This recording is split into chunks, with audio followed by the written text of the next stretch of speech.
There's no one there for Optic Gaming to go for the relay. Unilad have done it in 3 maps. They send Optic Gaming home. I'm extremely surprised with Unilad, and I'm extremely proud of that team. For a European team to lose their best player and replace that with someone who's been in the national circuit or just kind of up and coming in the open bracket and dominate in the fashion that they have, shutting down teams like Optic Gaming, is the biggest surprise that I can remember for a long time.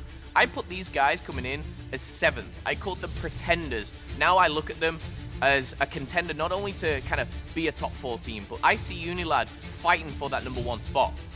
They're the perfect underdog story. They're one of the teams that you just want to root for. This is a team that's come together. They're good at every single game mode. They're an absolute dominant force in the COD World League.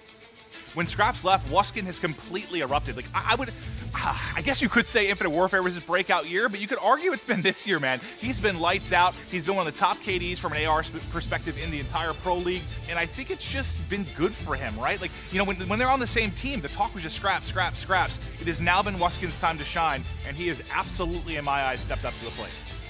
Since Scraps has actually left Unilad, a lot of people, including myself, thought the slaying power wouldn't be there, they wouldn't be as good. I think Wuskins, his twin brother, has stepped it up, you know, a large amount, but for me the biggest impact is bringing on Zed.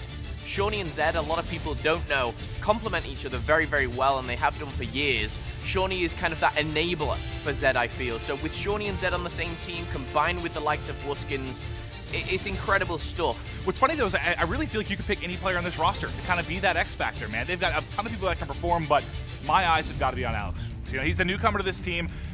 I think it's fair to say he was relatively unknown coming into this roster, especially for, you know, the North American side. A lot of players hadn't heard of him.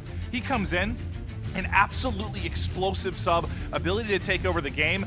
When he's frying, man, this team is hard to beat. 2 players to put her in first. Second comes through as well. That's the 3rd double kill Alex has been able to string together this game. The thing that has allowed Unilad to get the results that they have had is just due to the talent on the team. You look at these 4 guys from top to bottom, it's so tough to really point out a weakness, and that's what you need.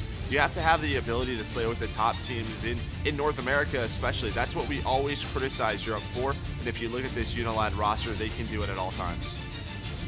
I think in order for Unilad to win champs, they really just need to improve in the respawns. Like, have they been poor? Absolutely not. But if you take a look back at kind of the course of Stage 2, they're sitting around like a 75% win rate in Search and Destroy. They've been so good in that mode. It's carried them in series, carried them in long series. You think back to some of the victories they've got, it's winning that games 2 and 5. But if you look at the hard point of the CTF, you get more around a 50% win rate. That, for me, needs to be better if you're going to win champs. If they improve there, they can beat anybody.